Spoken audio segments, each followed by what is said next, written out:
Bonjour à toutes et à tous. Alors on enchaîne très vite le précédent et très riche débat. Donc en ce qui nous concerne, avec les trois intervenantes de cette table ronde, on va traiter des questions de mutation des institutions et ce qui impacte un certain nombre de sujets qui impactent les institutions et qui provoquent justement ces évolutions. On pourrait dire aujourd'hui que on est dans une époque qui est caractérisée par l'atteinte, voire le dépassement d'un certain nombre de limites qui remet en cause justement ces institutions et les équilibres. L'explosion en particulier des inégalités sociales dans des proportions rarement atteintes ne peut pas ne pas mettre en question, ou en tous les cas en crise, l'ordre économique et le modèle de production. De la même manière, le conflit qui est désormais récurrent entre les propositions politiques dominantes libérales et les sociétés civiles, qui exigent de participer à l'élaboration des lois qui régissent leur vie, montre les limites d'un fonctionnement démocratique qui date du siècle dernier. La crise actuelle qui se cristallise autour de la réforme des retraites démontre le décalage de plus en plus important entre les institutions et les aspirations émancipatrices. Et enfin, troisième élément impactant en termes de mutation, l'affirmation au niveau géopolitique de puissances impériales, bellicistes, antidémocratiques, prêtes à mener des guerres de conquête à grande échelle, bouleverse l'organisation internationale post-guerre froide. Et avec la guerre d'Ukraine, l'Union européenne et son organisation, construite sur des logiques de marché, se voient obligées d'affirmer une souveraineté et un niveau d'intégration politique qui changent des gouvernances acquises. Ces trois premiers constats, c'est autour d'eux qu'on va écouter aujourd'hui nos trois intervenantes, autour des mutations systémiques qui sont à l'œuvre, des crises, des nécessités qui sont aujourd'hui motrices des changements. Et nous allons commencer par Cécile Duflot, qui est, donc vous êtes directrice générale d'Oxfam France, vous êtes membre du comité consultatif national d'éthique pour les sciences de la vie et de la santé. Vous êtes ancienne secrétaire nationale d'Europe Écologie Les Verts, ancienne députée de Paris et ancienne ministre de l'égalité des territoires et du logement. Je vais finalement amorcer votre intervention avec deux petites questions qui pourront être répondues après ou pendant votre intervention. Aujourd'hui, avec le niveau croissant des inégalités sociales et environnementales, qui s'appuie sur, entre autres, la concentration de la rente ou la disparition des services publics.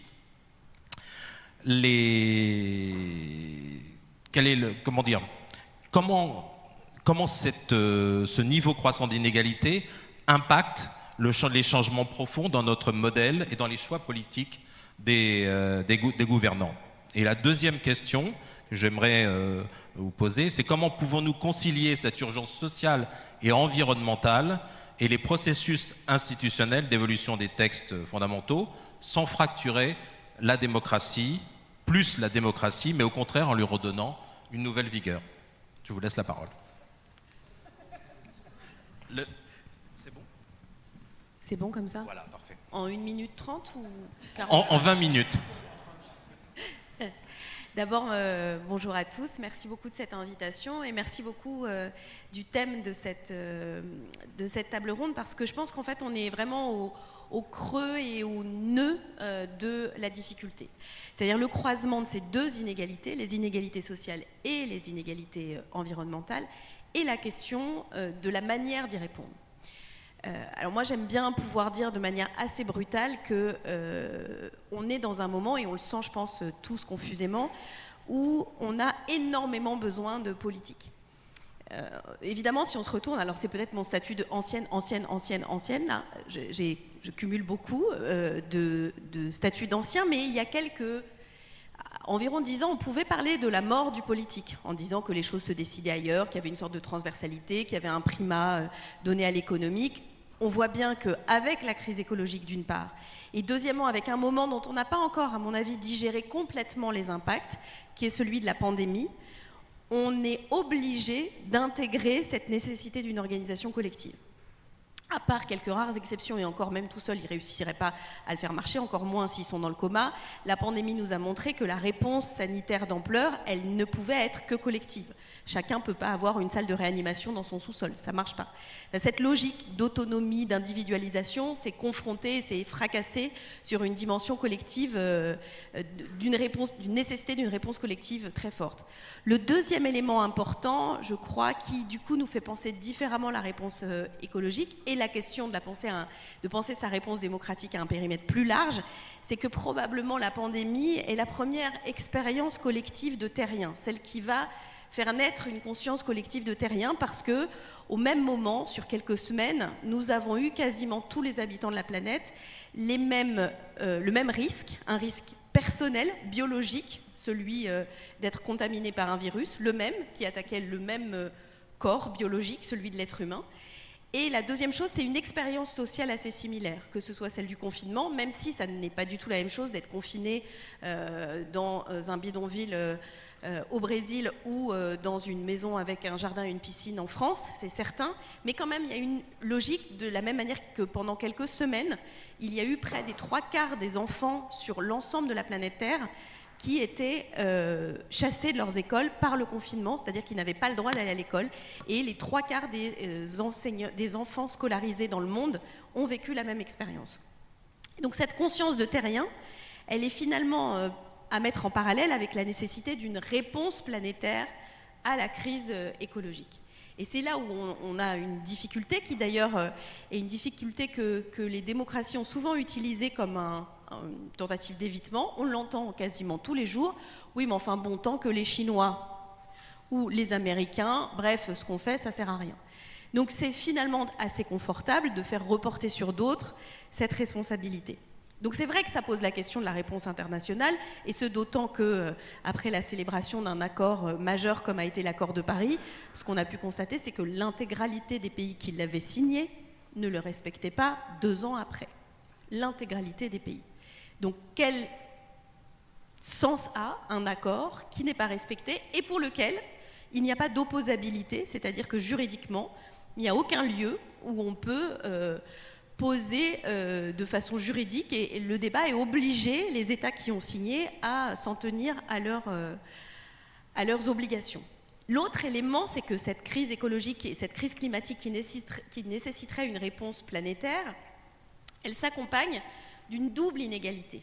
Une inégalité dans la responsabilité. Aujourd'hui, 10% des pays les plus riches émettent 51% des émissions de gaz à effet de serre, donc au moment M, mais historiquement, cet écart est encore plus grand, et les 50% les plus pauvres émettent moins de 10% des émissions. Donc une inégalité dans les émissions et donc dans la responsabilité, mais aussi une inégalité dans les conséquences, puisque les pays qui sont aujourd'hui, et les populations qui sont les principales victimes du changement climatique dès maintenant, ce sont les habitants et les habitantes des pays du Sud ou d'Asie du Sud-Est, des pays d'Afrique et d'Asie du Sud-Est, qui sont les moins responsables historiquement et même aujourd'hui des émissions de gaz à effet de serre. Donc ce lien entre inégalité et climat est un lien presque organique, et on peut le retrouver à l'échelle de chacun des pays, puisque un Français plus pauvre émet moins d'émissions de gaz à effet de serre qu'un Français plus riche. Et on pourrait faire même la charge inversée en proportion de ses revenus. Les 10% les plus pauvres payent plus de taxes carbone en proportion de leurs revenus que les 10% les plus riches, qui pourtant émettent plus de carbone, eux aussi en proportion de leurs revenus, et évidemment en valeur absolue. Donc ces deux inégalités se croisent de manière assez naturelle, finalement, presque, à la fois en termes de responsabilité et de conséquences. Ce qui veut dire que la réponse, elle doit fondamentalement être une réponse de régulation. Et cette réponse de régulation, elle doit s'appuyer sur des valeurs. Et je pense que c'est là que notre réflexion, et évidemment, c'est pas anecdotique que de le dire dans cette enceinte et organisée par vous, c'est que ce qui fonde le mythe de la République, c'est l'égalité. L'aspiration révolutionnaire majeure, l'abolition des privilèges, c'est l'égalité.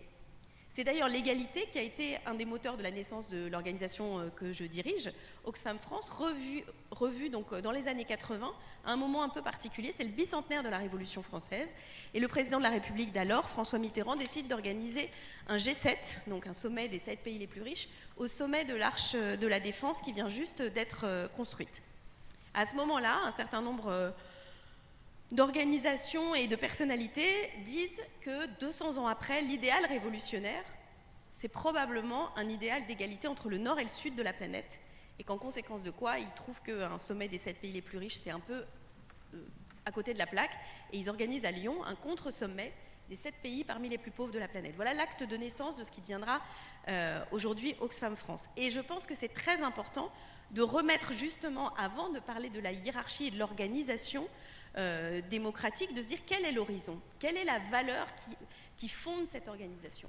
Et pour nous, et c'est le slogan aujourd'hui d'Oxfam, pas seulement en France, dans les 90 pays dans lesquels on est présent, Future is equal, c'est-à-dire que nous pensons que l'horizon de l'égalité est un horizon mobilisateur, est un horizon, si on allait plus loin, adapté à l'espèce humaine, qui est une espèce particulière, qui s'en est sortie avec... Alors, jusqu'à présent, si on arrive à détruire totalement l'habitabilité de notre planète pour l'espèce humaine, on pourra tirer un autre bilan, mais avec peu d'avantages biologiques. On ne sait pas creuser des terriers, on ne sait pas vivre dehors, on ne sait pas monter aux arbres, on ne sait pas courir très vite, mais avec une capacité à la coopération très particulière, très différente de beaucoup d'autres espèces. Cette capacité à la coopération s'accompagnant d'une capacité à l'invention de règles de régulation très fortes. On est une espèce qui a du mal à respecter les règles si elle se les limite, si elle ne se les impose pas elle-même. Ça va du mariage au fait de s'habiller, au fait aussi que pour porter une ceinture de sécurité qui sauve votre vie au volant d'une voiture, il faut que ce soit obligatoire et qu'on vous enlève des points plus qu'on vous mette une amende, alors que normalement ça devrait être plutôt un souhait individuel de porter une ceinture de sécurité qui sauve la vie. Mais c'est comme ça. Donc l'espèce humaine, du mal avec les limites et un besoin de coopération. Et je pense que c'est par ce prisme-là qu'il faut rentrer dans l'organisation démocratique et dans la manière de répondre à des enjeux. C'est-à-dire que si nous acceptons ces contraintes, c'est parce que nous savons, si nous avons besoin de ces contraintes, mais que nous les acceptons, parce que nous avons besoin de ces contraintes, c'est que nous savons qu'au final, elles sont bonnes pour nous. Alors en anglais, il y a deux formes sur l'obligation qui sont intéressantes. Quand je dis à quelqu'un « tu dois » en français, ça veut à la fois dire « il faut que tu le fasses parce que c'est comme ça » et « je te demande de le faire ». En anglais, il y a deux formes, ce qu'on appelle l'obligation personnelle, c'est moi qui t'ordonne, et l'obligation impersonnelle, you have to, tu dois. Et je pense que l'organisation démocratique de la transition écologique, elle doit répondre à cette obligation impersonnelle. C'est pas parce que quelqu'un l'a décidé, par caprice, c'est parce qu'il y a cette nécessité-là. Et que donc on participe tous, et chacun à notre place, de cette nécessité. Mais pour que cette nécessité soit acceptée, il faut qu'elle intègre la question de l'égalité. Et que donc, dans cette façon de gérer les contraintes, la question de l'égalité doit être prioritaire. Alors je vais utiliser un exemple très concret et très actuel de la région Île-de-France. Pourquoi il y a autant de difficultés autour de la zone à faible émission ? Parce que la zone à faible émission, ça fait que si vous voulez emmener votre grand-mère manger au restaurant à Paris en voiture parce qu'elle ne peut pas prendre les transports en commun, si vous avez une Twingo de 1996, vous ne pouvez pas. Mais si vous avez une Jeep dont le capot arrive au niveau de mon nez quand je suis debout, c'est-à-dire environ à 1,50 m, ça c'est autorisé. Ben, le sentiment que vous avez à côté de la Jeep avec le capot à 1,50 m de haut, c'est un sentiment d'inégalité. C'est-à-dire que vous pouvez acheter le droit à polluer. Et c'est là où il faut comprendre pourquoi la question de lutter contre l'injustice, les injustices sociales est aussi cruciale si on veut répondre aux défis climatiques. C'est que pendant des années et des années, l'injustice sociale, ou plus exactement un modèle social inégalitaire, c'était la possibilité d'avoir plus que d'autres, de posséder plus de bijoux, une plus grande maison, 2 maisons, 3 maisons, etc. On avait plus. Mais au final, alors on pourrait s'interroger sur ce que ça signifie d'avoir plus au détriment des autres, mais ce n'était pas quelque chose qui blessait les autres. Si vous aviez 3 voitures, bah, ce n'est pas ça qui empêchait quelqu'un, s'il avait les moyens, de s'acheter une voiture. Aujourd'hui, avec de l'argent, on peut acheter le droit de détruire plus l'avenir de tout le monde, et en particulier celui des plus vulnérables, puisque, comme je l'ai dit, ceux qui aujourd'hui n'arrivent pas à se nourrir parce que la sécheresse, plus les pluies extrêmement violentes, fait des ravages, ce sont les habitants de la zone sahélienne. Et quand vous vous achetez une énorme Jeep avec le capot à 1,50 m de haut, en fait, vous achetez la capacité de polluer davantage. Alors, pas de particules fines, certes, mais en termes d'émissions de CO2, que ce soit pour la construction du véhicule ou pour sa consommation de carburant, c'est très significatif. Et ça devient intolérable. Ça, c'est intolérable, d'acheter le droit à mettre en péril la vie des autres et éventuellement d'être celui ou celle qui va pouvoir mieux se protéger.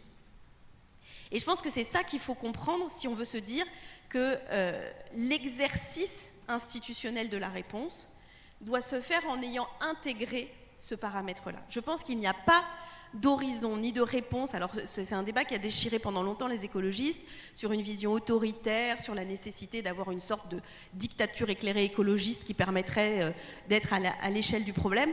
Je ne pense pas du tout que ce soit ni souhaitable, ça c'est un premier point, parce que dès qu'on commence avec les méthodes autoritaires, finalement, on ne sait jamais très bien où ça finit. Deux, ni nécessaire, parce que l'explication de cette réponse autoritaire, c'est la nécessité. Il faut sauver les gens, y compris malgré eux. Et ce qu'il faut comprendre, je vais reprendre mon exemple de la ceinture de sécurité, c'est que quand vous dites aux gens que s'ils ne mettent pas leur ceinture, ils vont avoir des points en moins sur leur permis et ils vont avoir une amende, vous ne les mettez pas en dehors du champ démocratique. Vous leur dites qu'il y a une règle et que si cette règle n'est pas appliquée, il y a une sanction. Et de la même manière, je pense qu'il faut absolument intégrer cette logique-là dans la réponse démocratique à ces deux crises qui se lient, celle du climat et celle de l'aggravation des inégalités. Une petite incise sur cette aggravation des inégalités et un petit élément que je vous donne parce que le débat est en train de tourner. La France est le pays où on redistribue le plus et puis les écarts entre les 10% les plus pauvres et les 10% les plus riches n'ont pas tant progressé. C'est vrai. C'est un des pays où on redistribue le plus, mais de moins en moins. Le modèle fonctionne de moins en moins. Et deuxième chose, très intéressante, oui, c'est vrai entre les 10% les plus riches et les 10% les plus pauvres, mais là où il y a le plus d'écart, c'est au sein des 10% les plus riches. Il y a plus d'écart entre le moins riche des 10% les plus riches. Vous me suivez là ? Je tente le truc à l'heure de la digestion. C'est pas forcément une bonne idée, mais il y a plus d'écart entre le moins riche des 10% les plus riches et le plus riche, aka Bernard Arnault, que entre les 10% les plus riches et les 10% les plus pauvres. Et donc souvent, vous entendez un certain nombre de gens qui refusent d'avancer sur cette question des inégalités en utilisant ce premier et dernier décile. Parce que ce qui s'est passé en France, et c'est très lié avec la question démocratique, c'est qu'il y a eu une absorption très forte et une concentration de la richesse entre quelques-uns. Nous avons sorti ce chiffre au début du mouvement sur les retraites, ces fameux 12 milliards qui représentent l'hypothétique déficit du régime des retraites en poussant bien les critères au maximum, c'est 2% du patrimoine des 42 milliardaires français. 2%. C'est pour avoir un ordre de grandeur, ça ne veut pas dire... Alors, je le précise, on va dire oui, mais si vous leur prenez 2%, et ben à la fin, ils n'en auront plus du tout. Alors, c'est pas du tout vrai parce que, en fait, les milliards, ça fait des milliards très très rapidement. Et puis même, ça empêche de dépenser de l'argent parce qu'aujourd'hui, le système fait que les milliardaires, ils empruntent pour leurs dépenses courantes de l'argent qu'ils ont à peine besoin de rembourser vu qu'il est assis sur leur patrimoine qui est considérable et donc il s'auto-reproduit. Donc il faut vraiment faire attention au fait qu'on a un débat qui vise à essayer d'exempter les ultra-riches de leurs responsabilités avec deux éléments. Un, c'est pas gentil, c'est parce que vous aimez pas les riches et parce que vous êtes jaloux. Deux, c'est là où je vais aller plus loin sur la démocratie. Deux, en plus, ça marche pas. Alors, le ça marche pas, on n'a pas vraiment prouvé vu qu'on n'a jamais vraiment essayé. Deuxièmement, ce débat, il a lieu dans beaucoup de pays dans le monde et il y a un certain nombre de pays qui ont avancé. Mais le premier, sur « vous aimez pas les riches », c'est beaucoup installé et nous, on est un peu figure de proue sur le sujet pour une raison assez simple, qui est qu'une partie de la presse aujourd'hui est détenue par ces super milliardaires. Pourquoi donc tous les milliardaires français, et je pense qu'on est au cœur du débat sur la démocratie, parce qu'une démocratie vivante, c'est une démocratie dans laquelle les citoyens ont les moyens de se forger leur propre avis. Et parmi les éléments décisifs figure la liberté de la presse. Et donc, on l'a vu, le directeur des Échos s'est fait débarquer, autant vous dire, et nous, il n'y a pas beaucoup d'articles qui sont faits sur Oxfam, mais les Échos, propriété de LVMH, c'est pas réputé pour être une officine gauchiste révolutionnaire, parce qu'ils ont osé faire un article très modéré sur la façon dont une filiale de LVMH, de fait, organisait de la fraude fiscale. Et pourquoi c'est important ? Parce que, et cette formule n'est pas de moi, elle m'a été confiée par une personne qui est très au courant de ce que je vais vous raconter, en disant en fait, 1 milliard, quand on possède 1 milliard, on peut le dépenser. Il faut acheter des bateaux, beaucoup de propriétés, etc., des œuvres d'art, mais on y arrive. À partir du 2e milliard, voilà comment on me l'a dit, à partir du 2e milliard, on achète le pouvoir. Et toute la question est là. La question est qui exerce le pouvoir ? Est-ce que l'exercice même du pouvoir, dans des institutions qui peuvent être les mêmes, n'est pas complètement perturbé et vicié par une façon de prendre le pouvoir par l'extérieur ? Et je le dis d'autant plus à un moment où on vit un débat démocratique bouleversé, où on dit non, mais on a respecté le cadre constitutionnel. Mais on ne peut pas exercer le pouvoir au mépris de son peuple. Alors ça a été dit par tous les gens qui ont commenté l'élaboration des constitutions. Oui, la foule existe. C'est-à-dire que la question de l'exercice de la démocratie, et ce sera ma conclusion, c'est de ne pas la confondre avec l'élection. La démocratie, c'est pas juste un vote, et puis ensuite on a élu des représentants et ils font ce qu'ils veulent. La question du contre-pouvoir comme élément fondamental de l'exercice du pouvoir, comme la capacité à avoir un dialogue permanent, y compris avec ses opposants, est nécessaire. Et c'est pour ça que je pense que la transition écologique, qui est au final parfaitement compréhensible par tous, parce qu'elle est nécessaire, parce que c'est cette obligation impersonnelle, l'héritage des émissions de gaz à effet de serre, elle peut être gérée de manière démocratique si on assume le dialogue avec le contre-pouvoir. Si effectivement on explique qu'il ne faut pas créer de méga-bassines, mais qu'on explique bien pourquoi, qu'on accepte la contradiction. Et peut-être que parfois ça oblige aussi les écologistes à un exercice de modestie.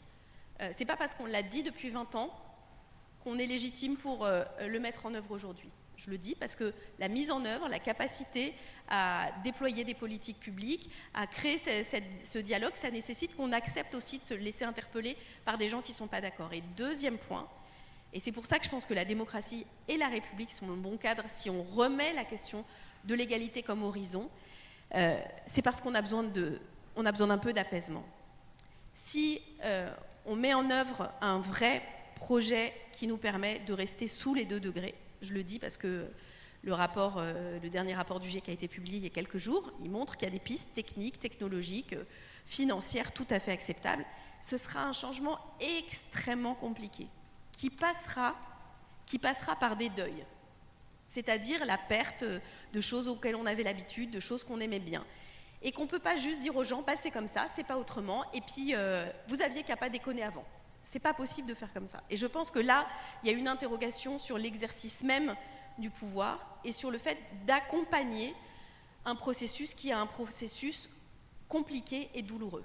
Et ce sera le dernier exemple que je vais citer. Après les méga-feux de l'été 2022, qui resteront probablement dans l'histoire comme la première manifestation en France des effets du dérèglement climatique tels qu'on les annonçait, il y a une personne se revendiquant écologiste qui a publié une tribune assez cash en disant de toute façon cette forêt des Landes c'est une forêt pourrie, hein, c'est une forêt plantée, pas naturelle, puis en plus on y met des pesticides, puis elle est fragile, si elle crame, c'est pas grave, on va faire autre chose. Et ça c'est méconnaître le fait que oui bien sûr c'est une forêt plantée. Alors sous Napoléon III, ça fait 7 générations, donc ok, mais 7 générations. Et que pour les gens qui vivent dans cet endroit-là, c'est leur identité, c'est leur vie, ils ont grandi au milieu des pins. Et on ne peut pas juste leur dire, il n'y a qu'à brûler, qu'à faire autre chose. Et donc je pense qu'accompagner cette transition, c'est aussi accompagner la perte. C'est se dire, il y a des choses qu'on faisait avant et qu'on ne pourra plus faire. Et que c'est douloureux. Et par exemple, bien sûr qu'on va plus pouvoir faire des stations de ski partout en moyenne montagne, bien sûr qu'il faut préserver la ressource en eau. Mais il faut aussi comprendre que pour tout un tas de gens qui ont vécu avec la neige en hiver, ne plus avoir la neige en hiver, c'est douloureux. Et je pense que c'est ce qui manque dans l'exercice du pouvoir dans un cadre démocratique, c'est cette empathie-là. C'est de dire, bah oui, même moi, ça ne me ravit pas. C'est pas juste, c'est comme ça qu'il faut faire et on va le faire et youpla boum, ça va être super, vous allez faire du VTT. C'est pas forcément la bonne méthode. Et donc, au-delà des institutions même, au-delà du modèle démocratique, il y a la manière d'exercer le pouvoir. Et la manière d'exercer le pouvoir, la manière d'habiter des institutions est sans doute aussi importante et peut-être même davantage que la mécanique exacte des institutions.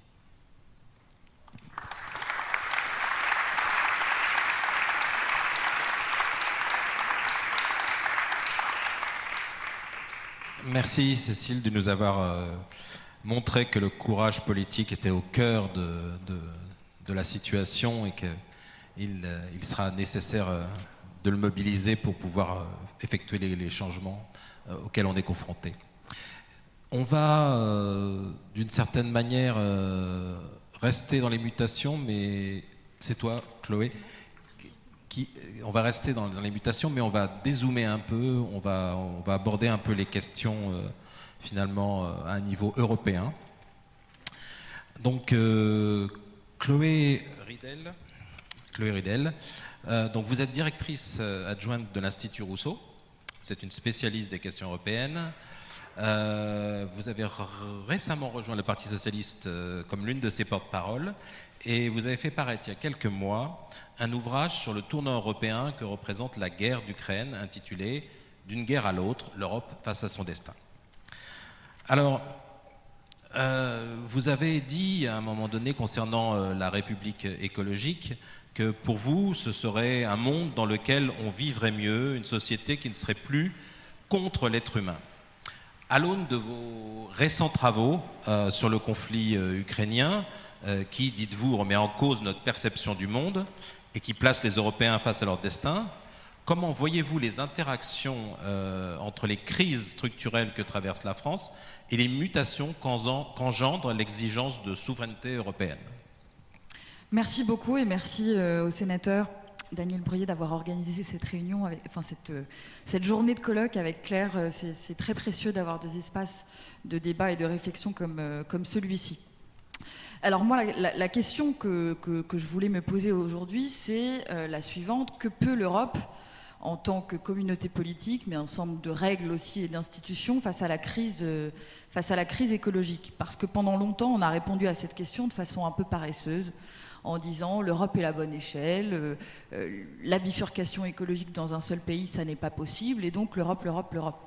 Mais c'est vrai, mais pendant longtemps, l'Union européenne a plutôt tendu à aggraver cette crise écologique.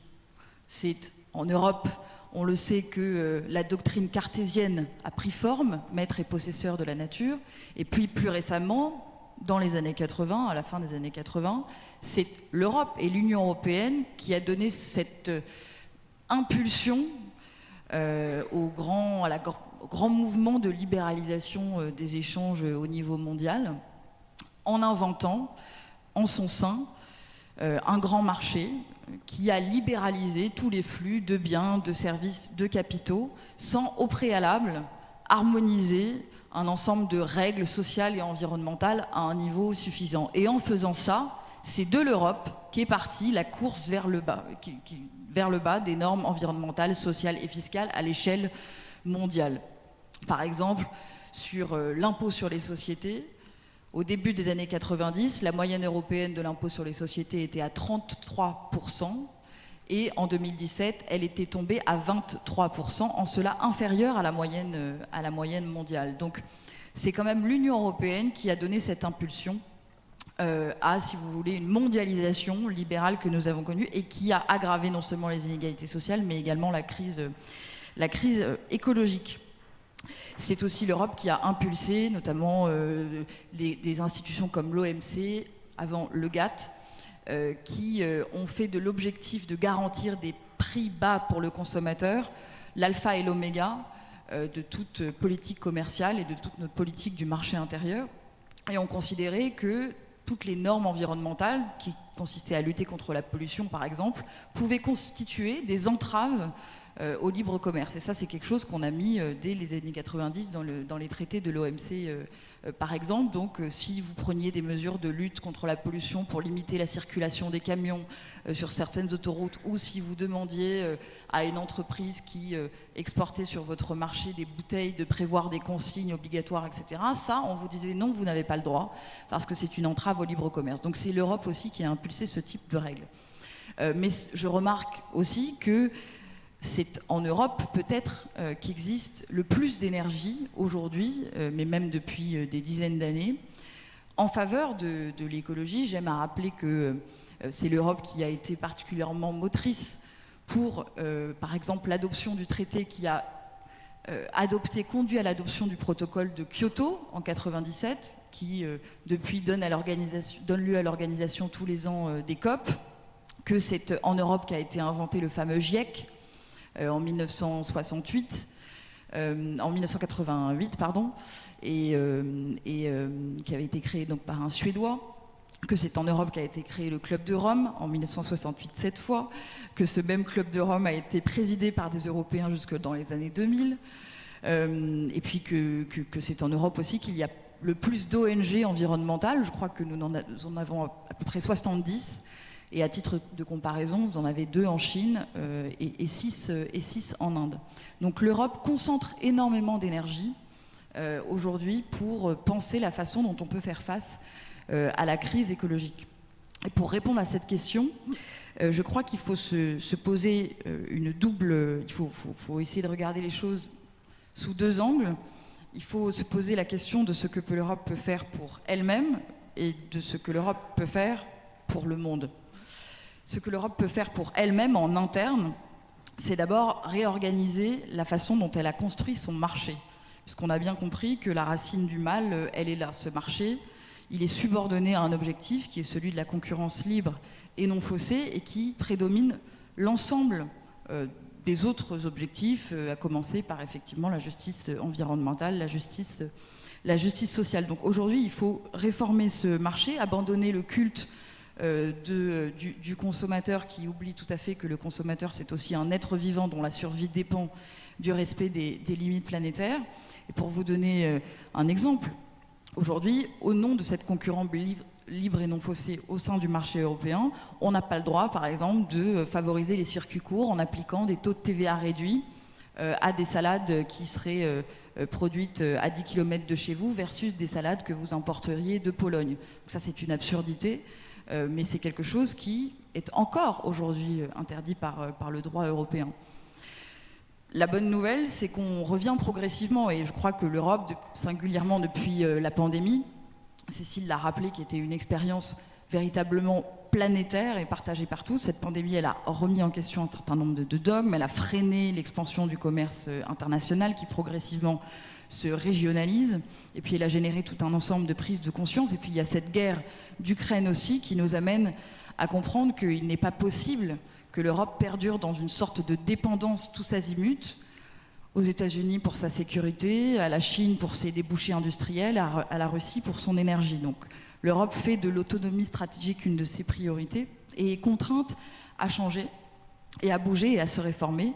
Et sur le plan écologique, elle a compris, notamment face à ce que les États-Unis ont fait récemment, le fameux Inflation Reduction Act, qui est une politique protectionniste, où tout simplement ils vont financer des technologies dites vertes et ils vont appliquer une préférence américaine sur un certain nombre de producteurs aux États-Unis. L'Europe va faire la même chose puisque elle avance un acte qui s'appelle le Net Industry Act et qui vise à effectivement mettre Net Zero, qui vise à mettre une préférence européenne pour ce qui est produit en Europe, et puis qui vise aussi à réformer tout le droit en matière d'aide d'État, d'aide publique. Donc ça montre qu'il y a un shift qui s'opère et qu'il y a beaucoup de choses qui sont en train de changer. Et je ne vais pas faire là une liste à la Prévert de tout ce que l'Europe doit faire pour arriver au net zéro. Je veux dire, il y a un plan, il y a ce qu'on appelle un pacte vert qui est en discussion. Je me concentre plutôt sur ce qui relève de la gouvernance et des institutions, parce que c'est ce qui nous intéresse cet après-midi. Et donc, au-delà de la gouvernance de son marché, Je veux aussi parler de la gouvernance économique, qui repose aujourd'hui entièrement sur le PIB. Alors on a tous en tête la fameuse règle de gouvernance qui nous ont conduit à respecter un déficit budgétaire qui n'excède pas les 3% de notre PIB. Mais cette petite règle-là, qu'on connaît tous, c'est en fait la partie émergée d'un iceberg de règles de gouvernance économique européenne qui reposent toutes d'ailleurs sur le PIB, puisque à cette règle des 3% s'ajoute une règle de dette 60% du PIB, s'ajoutent des règles de frein à l'investissement, à la croissance des dépenses publiques, etc. Et tout cela est soumis à un seul indicateur qui est l'indicateur de production du PIB. Et dans une Europe qu'il va falloir amener vers la post-croissance, il va être incontournable de réformer l'ensemble de cette gouvernance économique européenne qui ne repose encore une fois que sur le PIB et qui nous amène tous les ans à faire ce qu'on appelle, à présenter à la Commission européenne ce qu'on appelle des pactes de stabilité. Tous les pays européens, tous les États doivent présenter chaque année au printemps un pacte de stabilité, et ce pacte de stabilité, il s'appelle pacte de stabilité, il s'appelle pas pacte pour l'écologie et la justice sociale, n'est-ce pas? Alors je ne dis pas que la stabilité budgétaire, ça n'est pas important, mais je dis qu'il faut que cette gouvernance économique-là, aujourd'hui, prenne en compte l'impératif de justice climatique et sociale, évidemment. Et donc il faut non seulement se débarrasser de la règle des 3% de PIB, mais aussi inventer, remplacer cet indicateur par d'autres indicateurs qui vont réellement tenir compte du progrès écologique et social et qui vont permettre concrètement d'amener l'Europe et les institutions européennes vers la post-croissance. Et puis il faut que l'Europe montre qu'elle peut être aussi un levier écologique supplémentaire pour faire en sorte que cette transition, cette bifurcation, elle soit juste, que l'Europe montre qu'elle est une valeur ajoutée. Pour moi, c'est assez clair, puisque on a beau dire que ces règles en matière de lutte contre la pollution de l'air, de l'eau, des sols, etc., elles sont insuffisantes en Europe, mais en attendant, elles sont les plus ambitieuses du monde.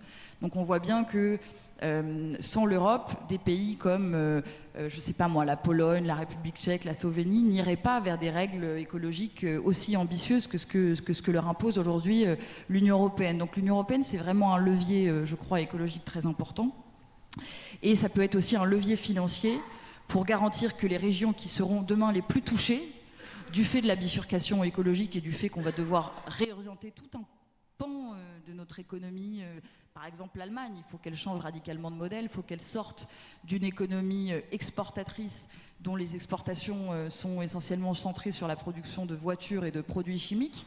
L'Allemagne, ça va lui coûter cher, cette transition-là, pourtant elle est indispensable parce qu'elle est dans l'intérêt général européen, et donc il faut que l'ensemble des pays européens soient capables d'accompagner ce type de pays comme l'Allemagne, où c'est 1 million d'emplois quand même, le secteur automobile, dans la transition, et je crois que c'est d'ailleurs une dimension du pacte vert que de prendre cela en compte.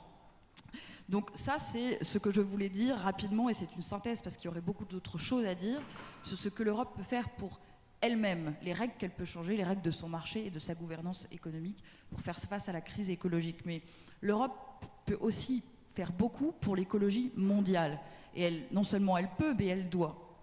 Parce qu'il faut d'abord rappeler que l'urgence écologique, elle reconfigure totalement la géopolitique. C'est-à-dire que nous n'avons jamais été aussi interdépendants que dans le contexte de la crise écologique, puisque quand on déforeste l'Amazonie, ça a un impact sur tout le monde, quand une usine à charbon ouvre en Chine, ça a un impact sur tout le monde, ou quand Facebook décide de créer le métaverse qui va augmenter la consommation d'énergie, ça nous impacte aussi. Pourtant, nous n'avons pas de prise sur ça. Et il y a aujourd'hui peu d'institutions avec un réel pouvoir qui favorisent la coopération plutôt que la compétition.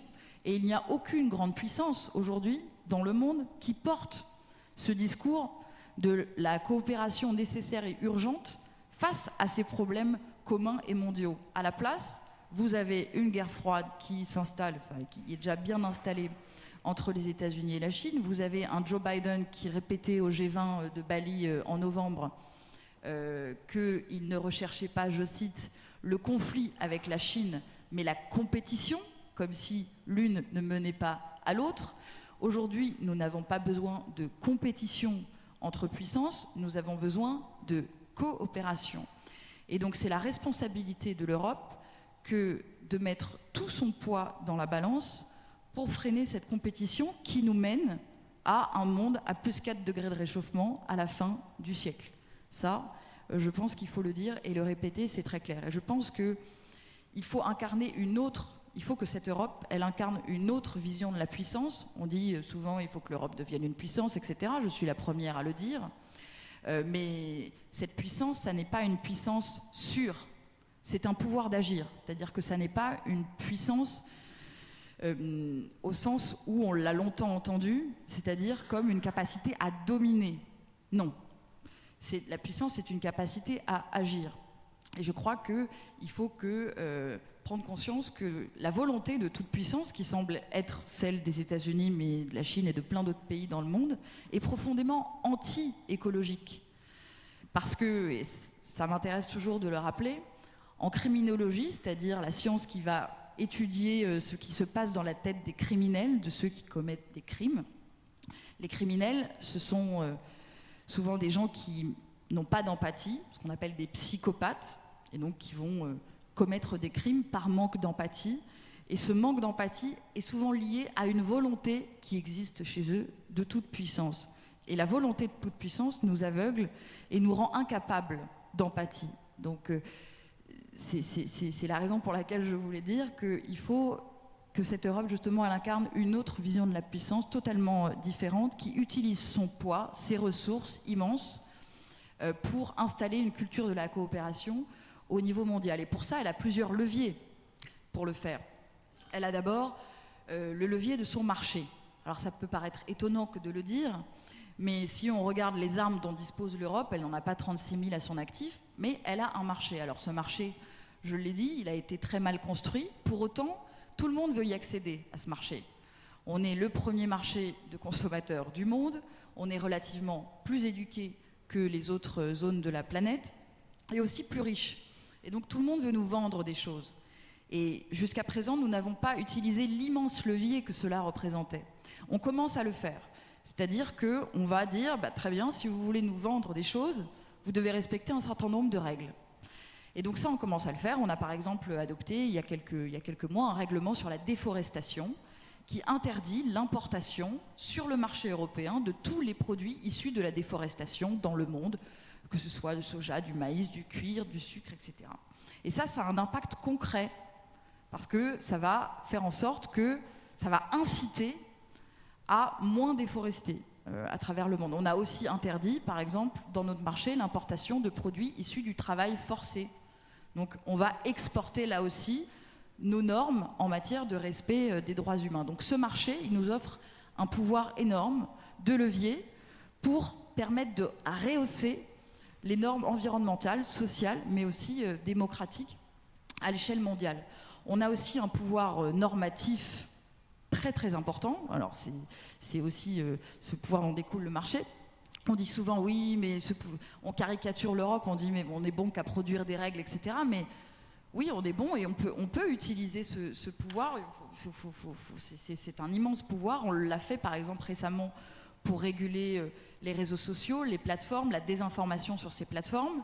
Il faut l'utiliser demain pour réguler ce qui fera le cœur de la compétition justement qui s'installe entre les États-Unis et la Chine, qui sont les nouvelles technologies, notamment les nouvelles technologies de l'intelligence artificielle. L'Europe a notamment commencé à réfléchir à la façon dont on pouvait réguler ces nouvelles technologies-là qui vont avoir des conséquences incalculables, non seulement en matière économique, mais aussi en matière écologique, sociale. Donc ce levier normatif. Et puis il y aura aussi un levier d'influence, un levier politique. Je crois que l'Europe doit savoir demain mieux parler aux pays de ce qu'on appelle le Sud global pour les prendre à témoin et leur dire qu'est-ce que vous avez, vous, à gagner de ce monde où on va vous demander de vous aligner soit derrière les États-Unis, soit derrière la Chine. Qu'est-ce que vous avez, vous, à gagner de ce monde où règne la compétition davantage que la coopération. Donc il faut réinvestir résolument, notamment davantage miser sur notre réseau diplomatique dans ces pays, faire en sorte qu'on rentre dans la guerre d'information qui nous est menée, notamment par des puissances comme la puissance russe en Afrique, mais aussi la puissance chinoise. Il faut qu'on repense notre politique de développement d'une façon qui soit beaucoup plus résolument écologiste et féministe. Bref, il y a plein de choses que l'Europe peut faire pour, faciliter non seulement la paix, parce que c'est une des conditions de l'écologie, mais le progrès écologique à l'échelle mondiale, et pas seulement en agissant pour elle-même. Voilà, et je voudrais simplement terminer par dire que cette crise écologique et cette géopolitique de l'écologie, elle va donner lieu demain à un affrontement, à un dialogue entre différents modèles. On n'aura pas tous la même façon d'aboutir à la neutralité carbone. C'est-à-dire que la Chine a annoncé qu'elle allait arriver à la neutralité carbone en 2060. Les États-Unis aussi ont annoncé qu'ils allaient arriver à la neutralité carbone. Nous aussi. Mais on n'aura pas la même façon d'y arriver. Et là, il faut que l'Europe prenne conscience et assume qu'elle a un certain modèle de civilisation et qu'elle a une certaine vision de ce qu'est l'écologie, qui sera différente de celle des États-Unis et différente de celle de la Chine, qui, eux, sont plutôt partis pour miser sur des solutions qu'on appelle techno-solutionnistes, où ils vont mobiliser les techniques de la géo-ingénierie pour modifier le climat, pour lutter contre les sécheresses, etc. Et c'est une façon d'ignorer en fait la nécessité de remettre en question la façon dont nous vivons, dont nous consommons, dont nous interagissons avec le vivant. Et il faut que contre ça, l'Europe au contraire assume que la façon de faire face à la crise écologique, ça n'est pas de faire comme si l'homme pouvait surmonter tout et continuer à manipuler la nature en toute impunité, mais en faisant preuve d'humilité et en misant davantage sur la sobriété et sur des techniques d'adaptation au changement climatique qui vont davantage miser sur le biomimétisme et qui vont s'inspirer de la nature plutôt qu'en cherchant à maîtriser cette même nature. Donc il faut que l'Europe fasse entendre sa voix et son modèle, sa vision de l'écologie. Et j'étais à ce titre assez frappée quand j'avais regardé, je pense comme beaucoup d'entre vous, le film Don't Look Up, qui était sorti fin 2021 déjà, il y a assez longtemps, ce fameux film où une comète se dirige vers la Terre et menace de mettre fin à la civilisation. C'est un film qui est centré sur les États-Unis, où vous avez un débat entre les technosolutionnistes qui vous expliquent qu'il est possible de dévier la comète tout en bénéficiant de ses ressources précieuses en métaux rares, et ceux qui sont pour une destruction préventive de la comète, mais ils n'arrivent pas à régler le problème, et in fine, la comète va heurter la Terre, et donc au dernier moment, le film dit, face à l'impuissance des États-Unis, la Chine, l'Inde, la Russie essaient de trouver des solutions. Mais le film, à aucun moment, ne mentionne l'Europe.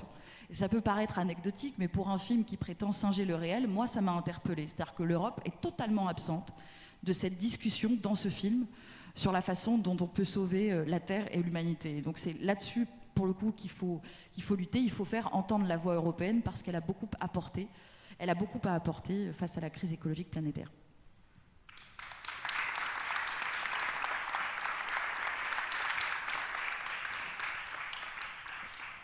Merci Chloé de nous avoir permis d'entrevoir ce que pourrait être le rôle décisif de l'Europe dans les changements auxquels on est confronté. Maintenant, nous allons changer de continent et nous rendre avec Carolina Cerda Guzman au Chili. Carolina, vous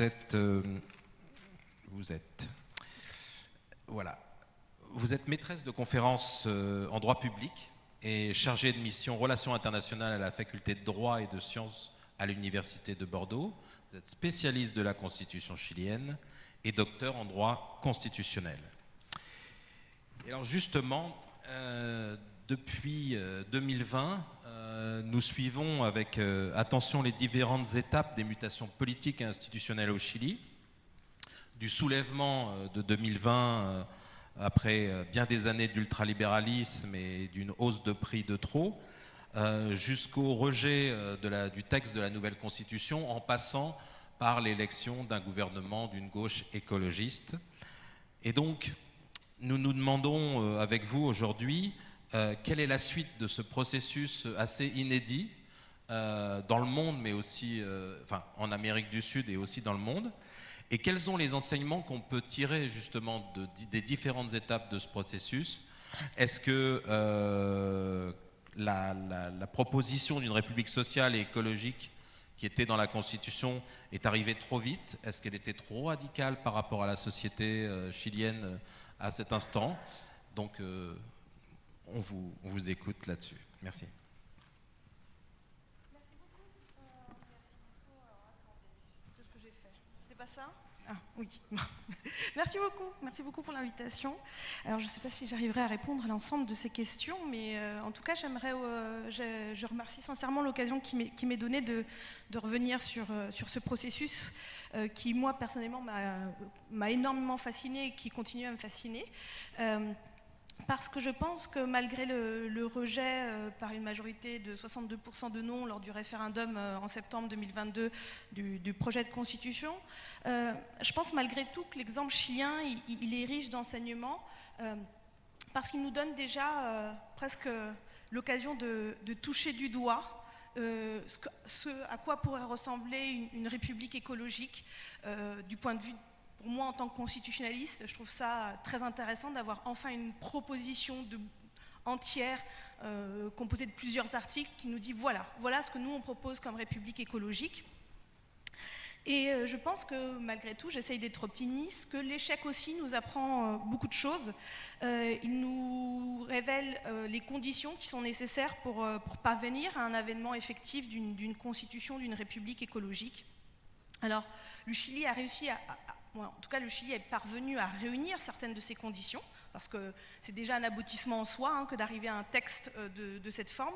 Après, il lui en a manqué d'autres, et je pense que c'est en faisant cette introspection, d'essayer de comprendre qu'est-ce qui a manqué au Chili, et d'essayer d'être le plus sincère et le plus honnête possible dans ce diagnostic, qu'on pourra faire en sorte que ce projet de constitution, en tout cas celui de 2022, parce qu'il y en aura un nouveau, à la fin de l'année il y aura un nouveau projet de constitution, mais en tout cas que celui de 2022, il ne soit pas simplement un essai, un espèce de petit brouillon et qu'on va oublier, mais j'espère vraiment que malgré tout ce projet qui a été proposé soit utile, et pas seulement pour le Chili, mais aussi plus largement pour l'ensemble des constitutionnalistes et démocrates du monde entier. Alors pour cela, j'aimerais dans un premier temps d'abord essayer de décrire ce que proposait ce projet de constitution, parce que je pense que c'est nécessaire de pouvoir voir quels sont les marqueurs d'une république écologique d'après le Chili, en tout cas d'après une convention constituante. Ce qu'eux, ils voyaient comme étant une nouvelle république écologique, puis ensuite aborder avec vous les limites du projet. Alors, ce qui est intéressant dans le texte qui a été proposé, c'est un texte long de 388 articles, je reviendrai dessus sur le fait que c'était trop long, etc. Mais 388 articles, et sur ces 388 articles, ce qui est intéressant, c'est qu'on nous propose à la fois des nouveaux droits, des droits qu'on n'avait jamais vus encore, même environnementaux, qui n'avaient jamais été consacrés par aucune autre constitution, des risques nouveaux, qu'on connaît déjà, mais des risques qui sont formellement inscrits dans une constitution, je trouve ça intéressant, puis ensuite une transformation complète de l'État. Et donc j'aimerais revenir d'abord sur ces droits et ces risques nouveaux, parce que c'est souvent par là qu'en droit constitutionnel, on appréhende la question de l'environnement et de l'écologie. C'est toujours par les droits fondamentaux. Voilà, on dit qu'une constitution, elle est verte parce qu'on y a rajouté des droits fondamentaux. En France, c'est ce qui s'est passé avec la Charte de l'environnement 2005. C'est une liste de droits et de devoirs fondamentaux. Et on se dit, c'est bon, ça suffit. Alors, le projet de constitution de 2022, il ne fait pas que ça. Il y a une liste de droits, mais ce que je trouve intéressant, c'est qu'on y trouve des formulations que j'ai trouvées intéressantes. Alors, on en a des classiques. Évidemment, on démarre par le droit à un environnement sain et écologiquement équilibré. Mais ensuite, il y en a d'autres. Par exemple, le droit à un air pur tout au long de sa vie. Le droit d'accéder de manière responsable et universelle aux montagnes, aux berges, des rivières, à la mer, aux plages, aux lacs, aux lagunes, etc. Il y a toute une belle litanie qui s'ensuit. Ensuite, il y a le droit de toute personne à un minimum vital énergétique, abordable et sûr. Dans le projet, on a le droit à une alimentation saine et adéquate. On a également l'exercice du droit humain à l'eau, à l'assainissement et à l'équilibre des écosystèmes. Mais à côté de cette liste de droits, on peut se dire, bon, c'est bien gentil, on a des droits. Ce qui est intéressant, c'est qu'on y inclut également des droits propres à la nature, ce qui a été évoqué tout à l'heure, et qu'on précise bien que c'est à l'État de garantir et de promouvoir ces droits propres à la nature. Notamment, on reconnaît le droit au respect et à la protection de l'existence de la nature, de sa régénération, de la préservation et de la restauration de ses fonctions et équilibres dynamiques. Et autre élément intéressant, c'est qu'on y commence à introduire la théorie des communs. Parce qu'à l'intérieur de ce projet, il est inscrit que doivent être rendus inappropriables les biens que la nature a rendus communs à toutes les personnes. Et on indique que l'État a un devoir spécial de garde à l'égard de ces biens communs naturels qui sont listés. On a la liste des biens communs naturels en disant qu'ils peuvent être complétés par d'autres textes. Alors, en revanche, là où, pour faire écho à la table ronde de tout à l'heure, le projet de constitution chilienne ne fait pas de la nature, ne donne pas à la nature une personnalité juridique. Ne dit pas la nature a sa propre personnalité, ni aucun de ses démembrements. On ne dit pas que le fleuve Biobío, ou on ne dit pas le Rio Mapuche, ou on ne dit pas que telle montagne ou que la Concagua a une personnalité juridique. On dit en réalité que ces composantes-là doivent être préservées par l'État. Donc on ne va pas jusqu'à cette étape-là qui est sollicitée, en tout cas revendiquée par certains environnementalistes. Ce n'est pas le cas dans ce projet de constitution. Et comme je vous le dis, ce que je trouvais intéressant, c'est qu'elle inscrit des nouveaux risques et des nouvelles pratiques. En tout cas, ce n'est pas des nouveaux risques, mais c'est du point de vue constitutionnel, ce sont la première fois où on va les voir inscrits dans une constitution, dans un projet de constitution. Par exemple, le projet mentionnait que l'État devait assurer une surveillance permanente des risques environnementaux et sanitaires qui affectent la santé des communautés et des écosystèmes du pays. Il y a un article, l'article 129, qui évoque explicitement la crise climatique et écologique qui doit contraindre à adopter des actions de prévention et d'adaptation vis-à-vis de ces effets. Et mentionner également la nécessité de prendre des mesures pour s'assurer de la protection des glaciers et de l'environnement glaciaire. Et puis un qui me tenait particulièrement à cœur, qui était la conservation de l'atmosphère et du ciel nocturne. Je dis ça parce que moi je suis née au nord du Chili et moi j'ai eu la chance de voir le beau ciel étoilé pur du désert d'Atacama, et qu'on me dise qu'on va préserver le ciel nocturne, c'est pour moi extrêmement précieux. Et puis à nouveau, pour faire écho aux discussions qui ont eu lieu tout à l'heure, le projet de constitution évoquait également la solidarité intergénérationnelle. C'était évoqué dans le projet. Et ici, ce n'est pas simplement pour faire joli, c'est inscrit, la solidarité intergénérationnelle est faite principe. Et à quoi cela sert? Ça sert à dire que ce principe, qu'est la solidarité intergénérationnelle, doit guider l'action de l'État au moment où il met en place son action environnementale. De manière intéressante aussi, le projet il élève au rang constitutionnel toute une série de pratiques. Par exemple, le projet mentionnait l'obligation pour l'État de développer un bouquet énergétique basé sur des énergies renouvelables à faible impact environnemental. Le texte mentionnait également le commerce équitable. Il mentionne la nécessité de réduire et de valoriser les déchets. Il impose à l'État de veiller à l'utilisation raisonnable de l'eau. Bref, tout ce que nous, généralement, on relègue au niveau de la loi ou des décrets ou des choses comme ça. En fait, ce texte décide de les élever tout en haut. Et puis après, l'autre élément intéressant, c'est qu'il propose une transformation complète de l'État. Donc là, on a vu, on pourrait dire, c'est une litanie de droits, de devoirs et de bonnes pratiques ou d'éléments, de choses à faire. Ce qui est intéressant dans le projet chilien, c'est que l'objectif était vraiment de refonder l'État, de créer un nouvel État.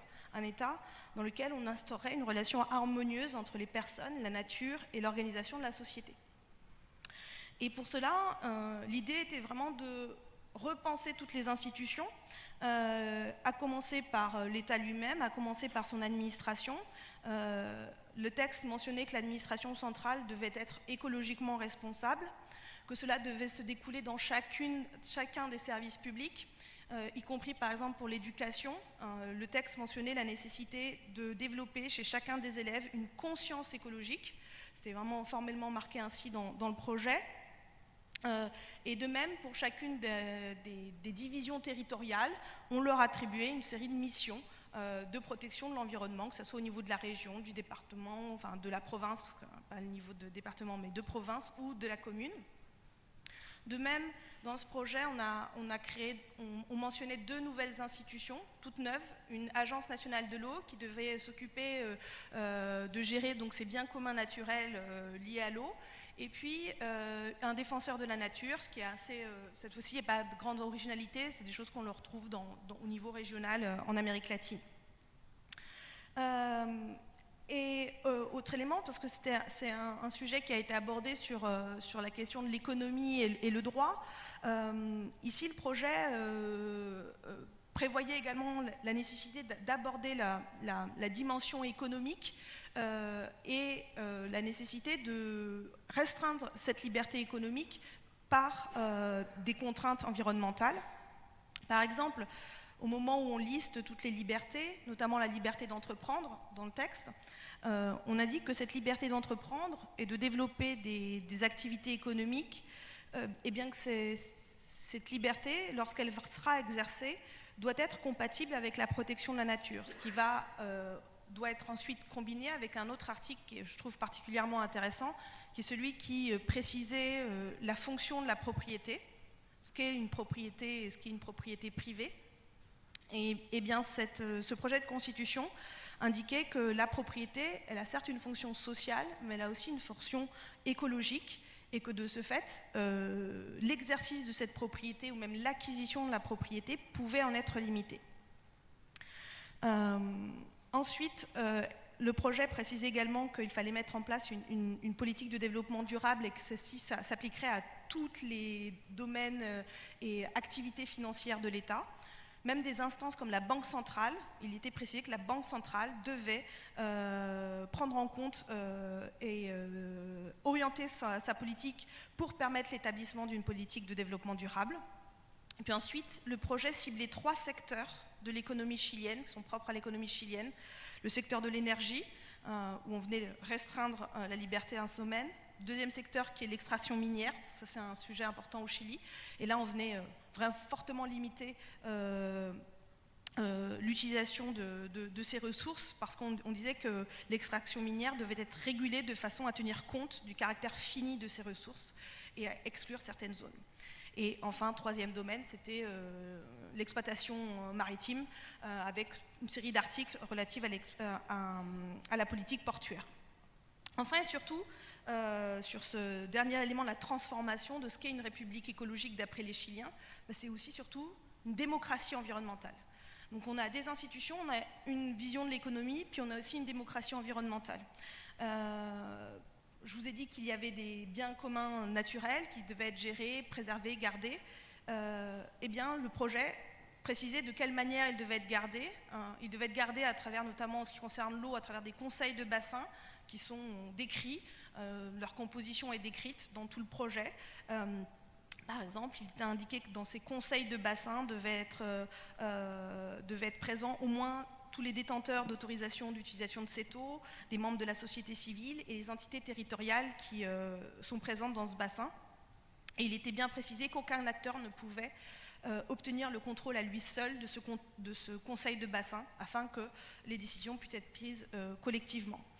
Et si à cela on ajoute tous les autres mécanismes participatifs qui étaient imaginés, par exemple l'initiative citoyenne de loi ou l'initiative citoyenne de révision de la Constitution.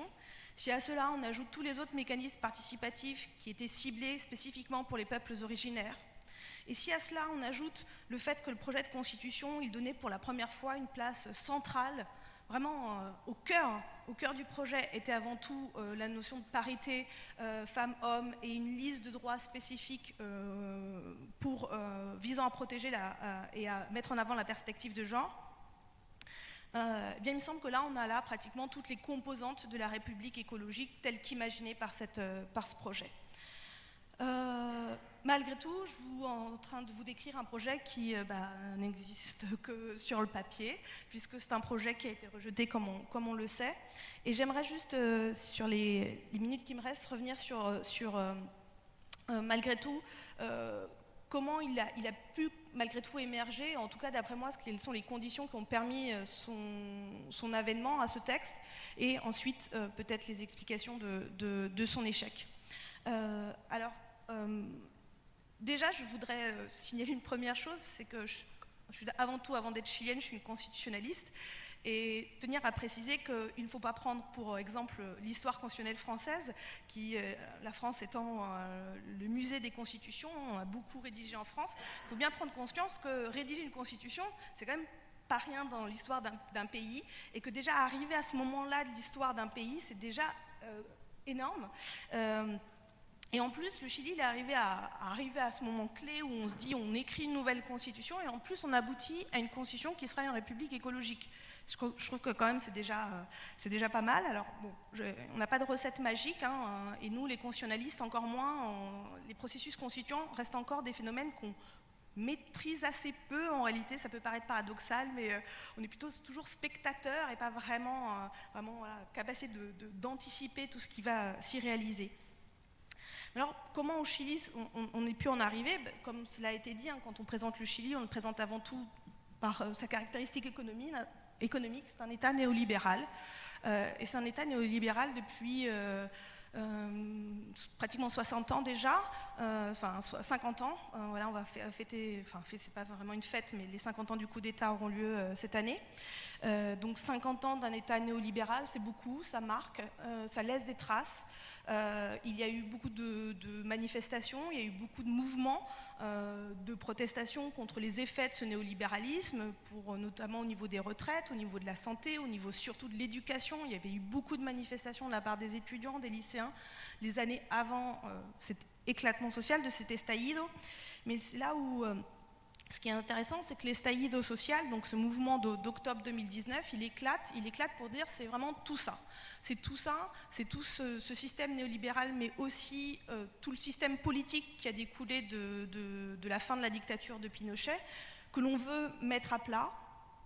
Et ce qui est intéressant, c'est qu'une des conditions de l'aboutissement, c'est que, parce qu'il y avait eu des tentatives avant de changer de constitution au Chili qui avaient échoué, mais ce qui est intéressant, c'est qu'en octobre 2019, la demande de changement de constitution, elle ne vient pas du haut, elle vient vraiment du peuple. Elle vient vraiment des personnes dans la rue, elle vient des manifestants, puisque c'est eux-mêmes qui vont commencer à avoir cette revendication. C'est eux-mêmes qui vont se constituer en ce qu'on appelle au Chili des cabildos, qui sont le nom que l'on donne à ces assemblées citoyennes.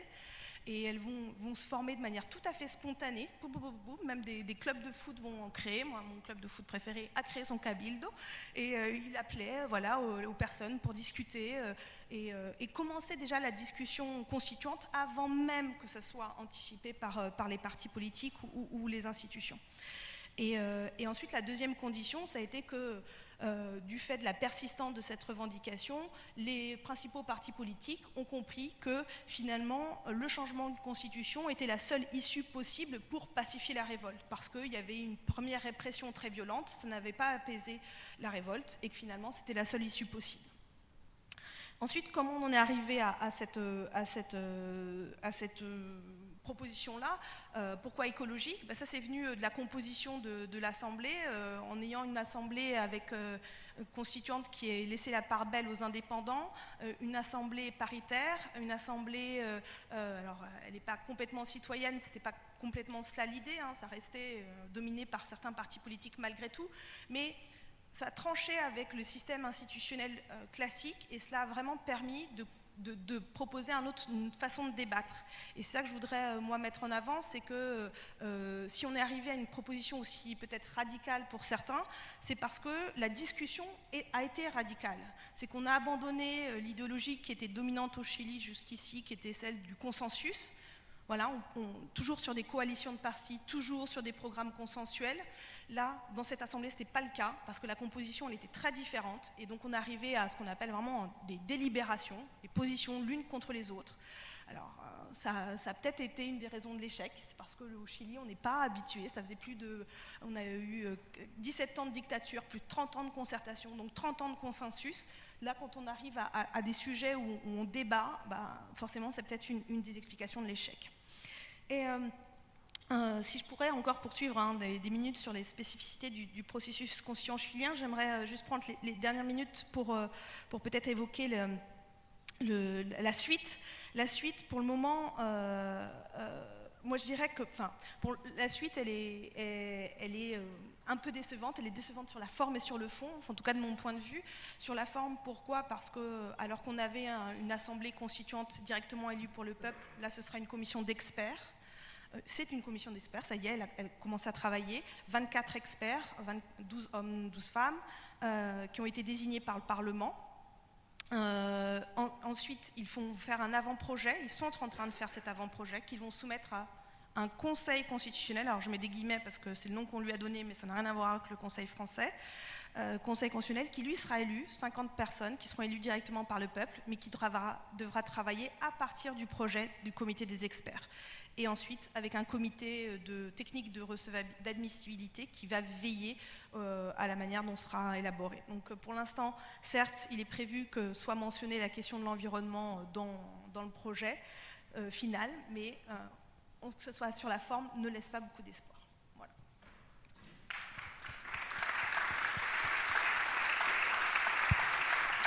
Merci Carolina de nous avoir fait découvrir la richesse de ce projet et ce que pourrait être une république écologique, et puis nous avoir informé aussi, parce qu'on ne l'a pas forcément beaucoup plus suivi, sur ce qu'il en était aujourd'hui et ce que ça peut devenir. On va peut-être maintenant prendre, on a encore un peu de temps, on a une vingtaine de minutes, pas plus, pour des questions. Juste avant qu'on prenne les questions, je profite de rappeler que le livre de Chloé Ridel, D'une guerre à l'autre, est disponible à la librairie Utopia, comme d'autres livres, et peut-être qu'après même, il y aura quelques dédicaces de sa part, si vous le souhaitez. Donc c'est sur l'estrade là-bas. Maintenant, les questions à la salle.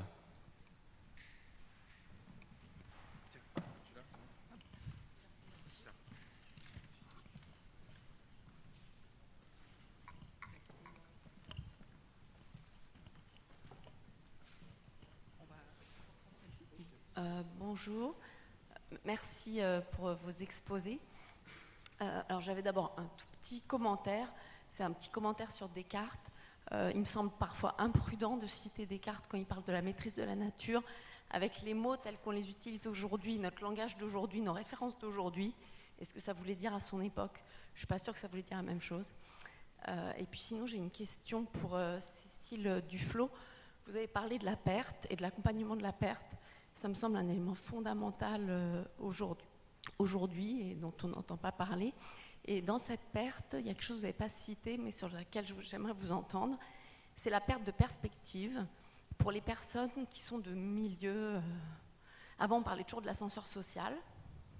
Et en fait, c'est quoi l'ascenseur social ? Souvent, il se base quand même sur un système consumériste de en fait, j'avais pas grand-chose et je vais pouvoir acquérir plus, je vais pouvoir avoir plus. Et en fait, si tous on se projette dans une république écologique, c'est quoi finalement ce nouvel ascenseur social ?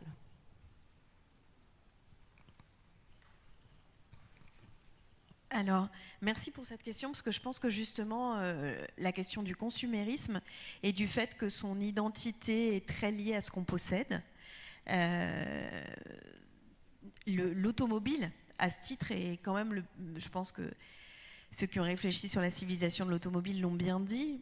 Pourquoi on a besoin ici, quand on roule dans Paris, d'un véhicule qui est fait, même si on admet l'idée du transport individuel, pourquoi il faut 1,5 tonne de métal qui est prévu pour rouler à 180 km/h avec 5 personnes et l'intégralité de leur bagage ? Quand on y réfléchit un peu froidement, ça n'a pas d'intérêt. À la limite, il faudrait un petit véhicule individuel, il n'y a pas besoin de ça, mais c'est parce que ça représente autre chose qu'un moyen de transport. Et je le dis parce que, y compris quand, justement, et c'est intéressant pour moi de parler juste après Carolina, oui, c'était super bien, mais cette constitution, et ça s'est fait bananer à 60%. Donc, la question justement, c'est comment on fait si on croit à la démocratie pour créer de l'adhésion. Et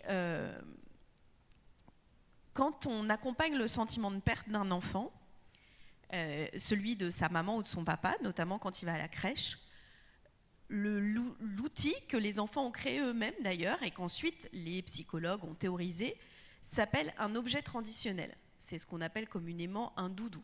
Et à peu près tous les enfants font ça. Alors c'est soit un chiffon, un foulard, un ours, un lamentin, tout ce qu'on veut. Mais c'est pas complètement idiot comme méthode. D'abord, si tous les bébés humains font ça, quasiment, c'est qu'il doit y avoir une raison.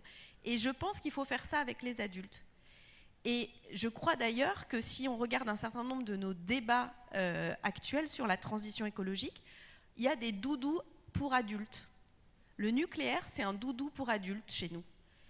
C'est le truc où on se dit, non mais attendez, nous excitons pas trop, il y a un machin qui va marcher. Et quand ça va marcher, du coup on sera sauvé. Alors je vous invite à lire un livre qui va être publié en novembre prochain sur le mythe de la transition énergétique et sur l'idée qu'on consommait plus de bois à l'apogée de l'ère du charbon en Grande-Bretagne qu'avant l'exploitation du charbon, parce que pour creuser les galeries du charbon, en fait, on étayait les galeries avec du bois et on utilisait plus de bois qu'à l'époque où on brûlait du bois parce qu'on n'avait pas de charbon. Et qu'en fait, il y a une sorte de mythe autour de la transition énergétique, mais que cette phrase même, alors c'est le moment où je vais briser le cœur de beaucoup d'écologistes, le mot transition énergétique, c'est un mot inventé par les nucléaristes américains qui attendaient le surgénérateur, qu'on attend toujours comme le Messie. Je tiens à le dire, hein, si en France on est dans la situation difficile qu'on connaît, c'est à cause des écologistes qui ont empêché l'avènement du nucléaire. Ils sont même tellement puissants, les écologistes français, qui étaient 1, 2 ou max 12 à l'époque, dans les institutions, qu'ils ont même réussi à faire que les Chinois non plus n'ont pas réussi à faire de surgénérateurs, et les Américains. La puissance de Dominique Voynet, puis de l'accord entre Martine Aubry et Cécile Duflot, je ne vous dis même pas comment c'est fort, on a maté les Chinois à distance. Pourquoi ? Parce qu'en fait, ça ne marche pas techniquement. Mais c'était une sorte de mythe qui permettait que, comme il était très éloigné et qu'on allait y arriver un jour, en attendant, on pouvait continuer comme avant. Et je le dis parce que oui, c'est un doudou. Comme les méga-bassines sont des doudous. On sait qu'on ne va plus pouvoir irriguer comme on irriguait parce qu'on est face au changement climatique.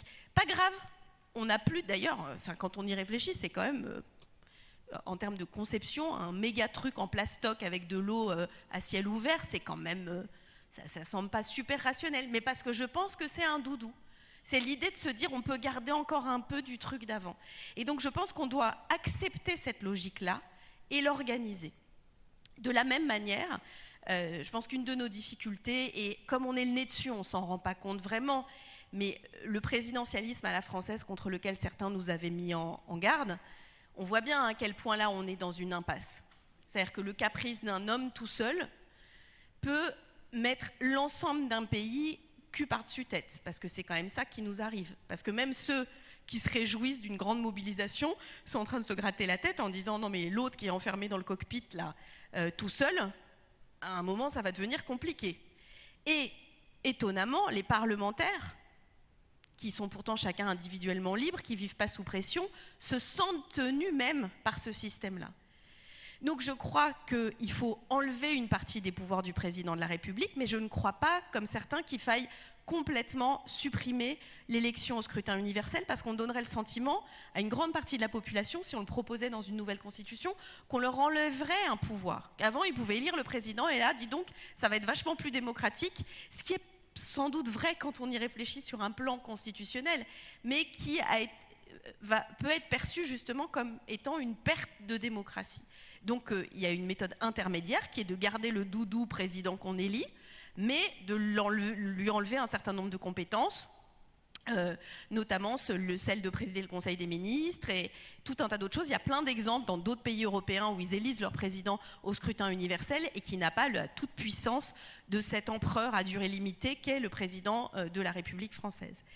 Mais pour d'autres choses, je pense que justement il faut penser cette transition-là.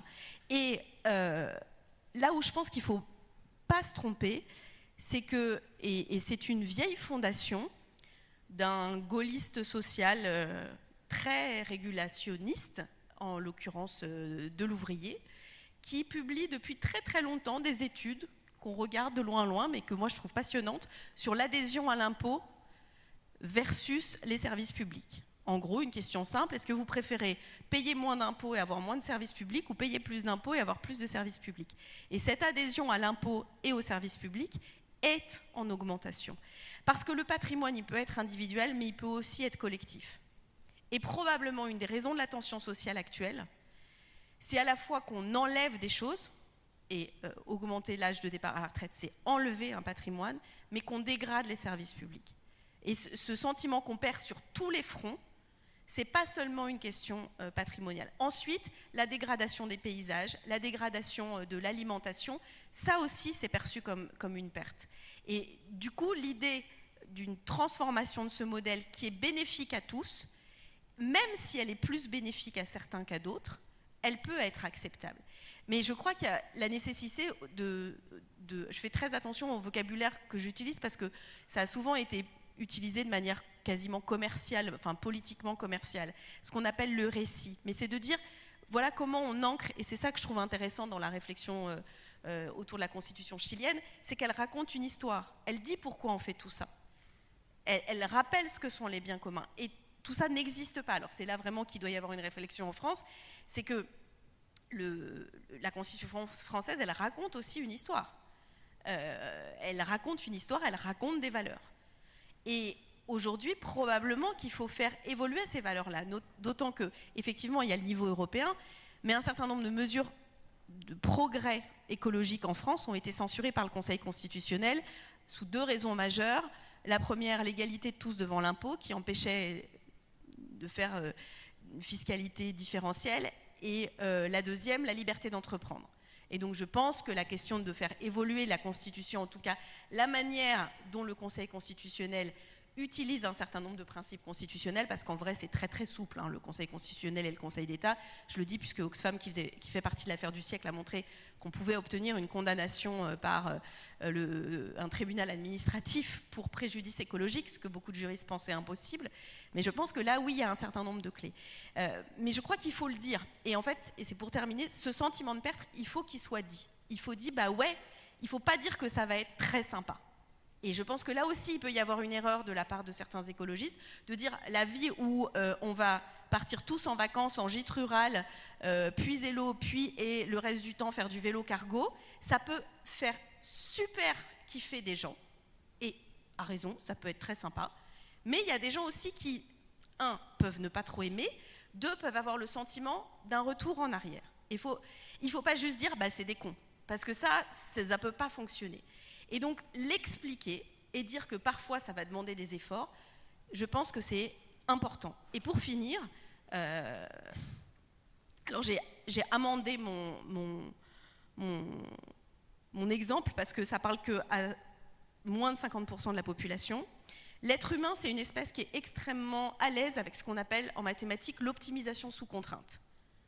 Très simple, vous devez venir de Gare de Lyon jusqu'ici. 3 options, à pied, sympa, vous avez le temps. Vous pouvez le faire... non, je me suis trompée, j'aurais dû dire plutôt Richard Lenoir, parce qu'il faut changer. Soit vous allez à pied de la Gare de Lyon jusqu'à Quai de la Râpée, et puis direct de Quai de la Râpée à Richard Lenoir, soit vous marchez dans les couloirs sous la Gare de Lyon pour rejoindre la ligne 1 plus la correspondance. Et bien, s'il flotte vraiment beaucoup, vous allez vous dire, pas grave, je fais la correspondance. Mais s'il ne pleut pas, vous pourrez vous dire, ah bah tiens, je vais marcher un peu dehors avant d'aller prendre, je pense, la ligne orange. Mais bref, c'est la 5. Moi, je pense en couleur. Et c'est ça l'optimisation sous contrainte. Et très concrètement, ce que ça demande, la transition écologique, c'est un peu comme se faire arracher une dent. En vrai, il y a plein de trucs vraiment compliqués. Mais si vous avez une infection, c'est très utile de se faire arracher une dent. Ça évite que l'infection se propage partout. Donc on comprend qu'il faut se faire arracher la dent. 2 options. Soit on arrache la dent comme ça, très désagréable, très très douloureux. Soit on fait une petite piqûre d'anesthésiant avant d'arracher la dent. En vrai, la piqûre fait mal. Et c'est ça qu'il faut dire. Il ne faut pas mentir. Il faut dire, ouais, elle fait un peu mal la piqûre. Mais une fois que vous aurez eu la piqûre, on arrachera la dent, vous ne sentirez plus du tout et ensuite vous serez guéri.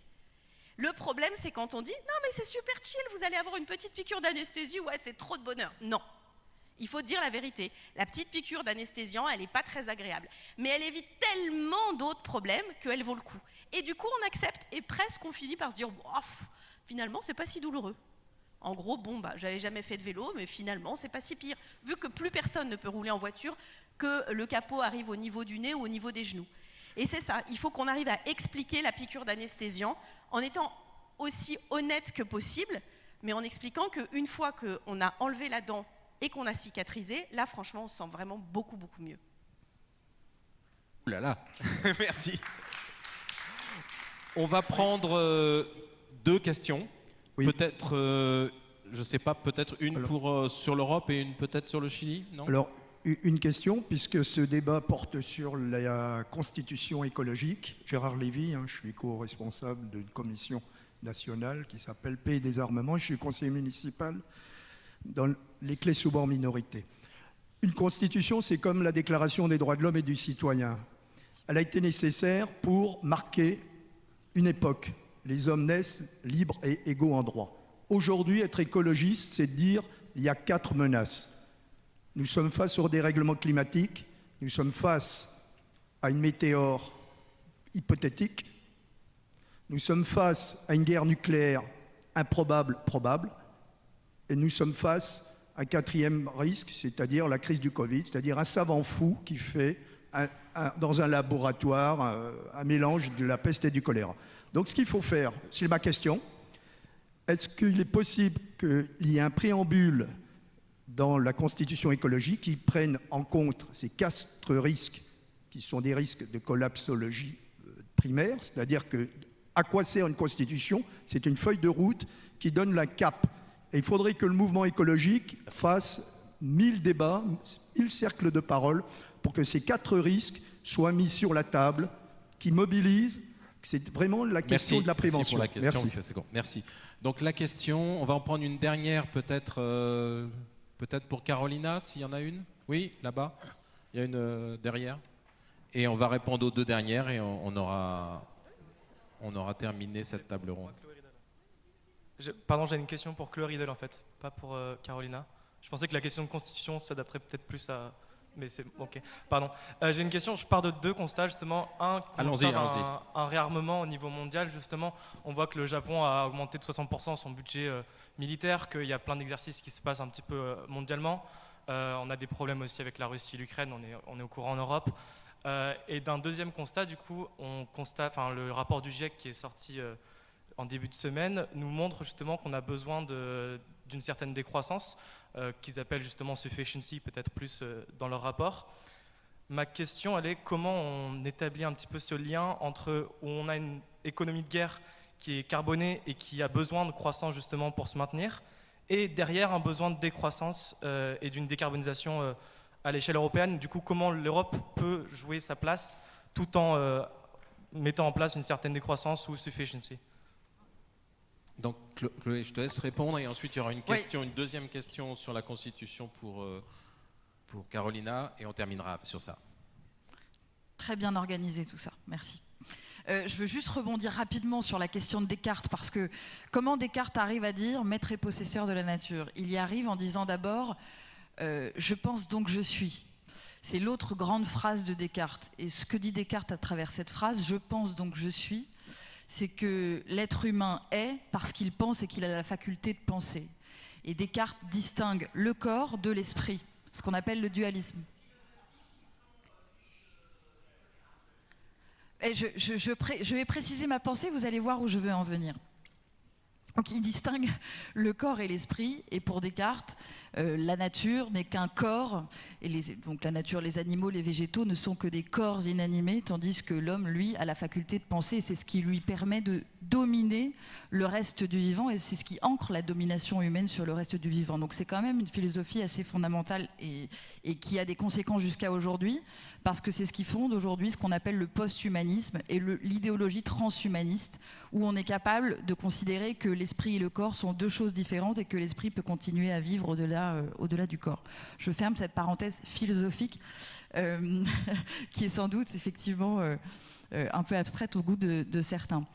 Sur la question de l'éventuelle conflictualité entre la nécessité de pouvoir se défendre et d'investir davantage dans la défense européenne et celle d'arriver à une décroissance effectivement de nos besoins en énergie. C'est une question difficile parce qu'effectivement aujourd'hui en Europe on s'agite sur l'argent qu'il va falloir flécher pour le réarmement. Ce réarmement, il est nécessaire parce qu'il est nécessaire à l'autonomie stratégique européenne. Alors c'est peut-être un objectif qui devient de plus en plus fantasmagorique parce qu'on a vu notamment à la lumière de cette guerre en Ukraine qu'on s'éloigne, on a tendance à s'éloigner de cet objectif d'autonomie stratégique européenne en matière militaire parce qu'on est vraiment sous la coupe des États-Unis en matière de défense qui ont été beaucoup plus présents que nous ne l'avons été, nous par exemple Français, au chevet de l'Ukraine. Et il faut bien reconnaître que si les États-Unis n'avaient pas été là, sans doute que l'Ukraine n'existerait plus aujourd'hui en tant qu'État à peu près libre et encore indépendant. Donc ça n'augure pas, si tu veux, du meilleur avenir pour la défense et pour l'autonomie de cette défense. Pour le coup, elle est nécessaire parce que la sécurité des Européens, elle ne peut pas dépendre de ce que votent les électeurs américains. Si demain Trump ou un autre personnage de son acabit arrive au pouvoir aux États-Unis, je ne suis pas sûre qu'il y aura la même solidarité qui prévaudra. Et puis aussi parce qu'en se mettant sous la coupe militaire des États-Unis, on se rend otage des priorités stratégiques américaines en Asie-Pacifique. Et je crois pas là aussi que ce soit notre intérêt. Donc il faut qu'on dépense plus en matière de défense parce que de là découle aussi notre capacité dissuasive et à exercer notre pouvoir de dissuasion sur d'autres thématiques, à se faire respecter et à être la puissance dont le monde aussi a besoin pour faire progresser l'écologie. Bon, c'est ça. Donc comment dire, il faut faire des choix budgétaires et c'est pour ça qu'il a jamais été aussi nécessaire de relâcher la pression budgétaire parce qu'il faut investir dans la défense, mais en même temps il faut investir dans la bifurcation écologique et on sait que pour ça il faut flécher des milliards et des milliards d'argent public et privé pour y parvenir. Mais je pense qu'il ne faut pas en même temps, quand on parle de sécurité européenne, ne se concentrer que sur l'outil militaire. Et je veux ici mentionner un outil dont on ne parle pas assez et dont on ne prend pas assez conscience de la puissance potentielle qu'il aurait, qui est le féminisme. Et ce qu'on appelle la diplomatie féministe, c'est-à-dire une politique qui consiste à garantir partout dans le monde l'égal accès des hommes et des femmes aux fonctions politiques, c'est une politique de sécurité. En réalité, ça n'est pas juste une politique morale ou de justice, c'est aussi une politique de protection et de puissance. Et c'est largement prouvé par l'ONU d'ailleurs, par une organisation qui s'appelle ONU Femmes qui produit des travaux très intéressants en la matière, que quand vous mettez des femmes autour de la table de négociation, la paix est non seulement plus rapide à obtenir, mais aussi plus durable. Et puis, j'ai pas besoin de vous dire à quel point la guerre qu'on a sous nos yeux en Europe aujourd'hui a des traits virilistes. Poutine parle de l'Ukraine comme d'une femme à violer et à conquérir. Donc on voit bien qu'il y a un continuum entre la violence patriarcale et la violence des relations internationales. Donc le féminisme, à l'échelle mondiale, doit être une politique de sécurité et de puissance première et non pas subsidiaire pour l'Europe. Une toute dernière question sur la Constitution. Très court, Carolina. Carolina. Et puis, conclura. J'ai trouvé très intéressant et important qu'il y ait des experts au sein du gouvernement, hein, c'est ce que vous avez dit, je pense, des experts choisis par je sais plus, par le Parlement, c'est ça? Est-ce que vous pouvez nous indiquer plus précisément qui sont ces experts et dans quel domaine sont-ils experts? Et moi, je trouve ça important et intéressant qu'ils soient là. Merci. Je vais répondre d'abord à celle-ci parce que c'est la plus simple à laquelle je peux répondre. Là, je suis en train de parler donc du processus actuel. Actuellement, le processus a été relancé et donc on a ce comité d'experts. Ce sont 12 hommes, 12 femmes qui ont été choisis par les deux chambres du Parlement. Donc chacun, 12 par le Sénat, 12 par la Chambre des députés. Vous allez être très déçus. Ils ont choisi des experts, mais c'est 22 juristes. un économiste et un journaliste. Voilà. Voilà pourquoi je suis pas très enthousiaste.